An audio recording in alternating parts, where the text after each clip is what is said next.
Welcome to Dollar Mind 101. Imagine this. You're just wrapping up a long day at your new job. It's your first real gig out of college.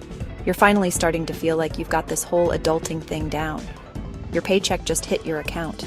You're already mentally spending it on a weekend trip with friends. Life is good. Then, your phone buzzes. It's your landlord. The friendly tone is gone. There's urgency. A major pipe burst in the apartment above.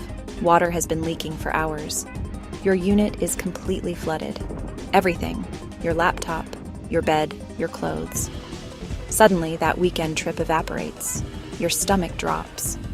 You realize the sheer scale of the problem.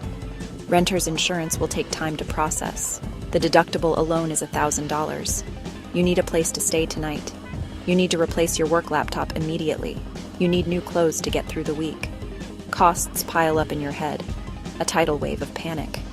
This isn't a minor inconvenience, it's a financial catastrophe. It threatens to derail everything you've been building. It's pure, unfiltered stress. Now rewind. Same scenario. One difference. You have an emergency fund. The call is still terrible. The situation is still a headache. But the panic? Not there. Instead of dread, there's calm control. You have a dedicated savings account with enough to handle this. You can pay the deductible without a second thought. You can book a hotel for a week. You can buy a new laptop this afternoon. You can replace essentials. You don't dip into rent money. All right, so we've seen what an emergency fund can do. But let's break down what it actually is. At its core, an emergency fund is simply a stash of money you set aside for one purpose only, to cover large, unexpected expenses. That's it, it's your personal financial safety net. Think of it like a fire extinguisher. You hope you never have to use it, but if a fire breaks out, you're grateful it's there, ready to go. Not for a vacation, not for a down payment on a car, not for the latest iPhone, strictly for true, unforeseen emergencies. It protects you from 3 big threats. First, sudden loss of income, getting laid off. Second, a major, unexpected medical or dental bill. Third, an urgent, expensive repair, like your car's transmission. Also, things like your apartment flooding. These events can force people into debt and ruin credit.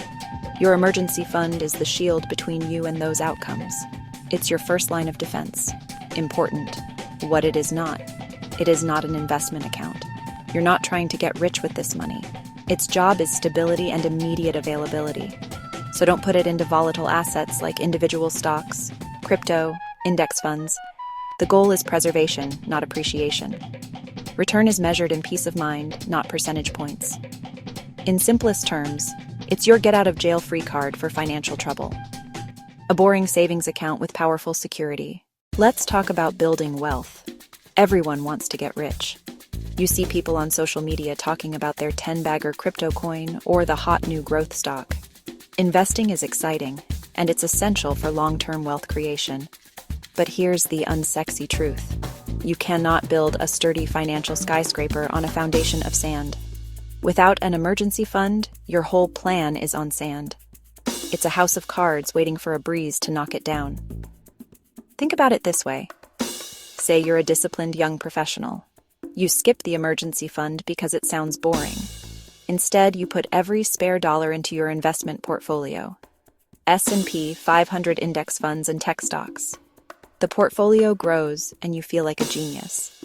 Then disaster strikes. Your car breaks down. The mechanic quotes $3,000 for a new transmission. No cash reserves. What do? You sell $3,000 of investments to cover it. You're forced to sell at a loss, interrupting compounding and locking in the loss. Okay, so you're convinced. You need an emergency fund. Next question. How much? How big does this safety net need to be? Rule of thumb. Save 3 to 6 months of essential living expenses. 3 months, 6 months. It's not random, it's strategic. It gives you time to handle major financial crises. Most common crisis, job loss. Finding a new job can take months. Let's break down essential living expenses. Not your total income or total spending. It's the bare bones monthly amount you need to survive. Track your spending and add only absolute necessities. Calculate your monthly essentials worksheet. Rent or mortgage payment, utilities, electricity, utilities, water, utilities, internet, groceries, transportation to get to work, insurance premiums, minimum debt payments, exclusions, restaurant meals, streaming subscriptions, concert tickets, new clothes. This is your survival number. Why 3 to 6 months? It depends on your situation and risk tolerance. For most young people, 3 months is an achievable first target. So, now that you have a target number in mind, the next critical question is where to keep this money. The two most important characteristics of an emergency fund are safety and accessibility. You need to be able to get your hands on this cash quickly, without any penalties or obstacles. But you also don't want it to be too accessible. Keeping a giant wad of cash under your mattress is, honestly, a terrible idea. It's not safe from theft, it's not safe from fire, and it's not earning any interest. On the other end of the spectrum, locking it up in a certificate of deposit or an investment account is also a bad move, because you can't access it quickly without paying penalties. The absolute best place for your emergency fund is a high-yield savings account, or HISA. This is really the gold standard for emergency savings. An HISA is just like a regular savings account, but it's typically offered by online banks with lower overhead, so they can offer a much higher interest rate. While a traditional brick-and-mortar bank might offer you a pretty pathetic 0.01% interest, a good HISA can offer you 4%, 5%, or even more.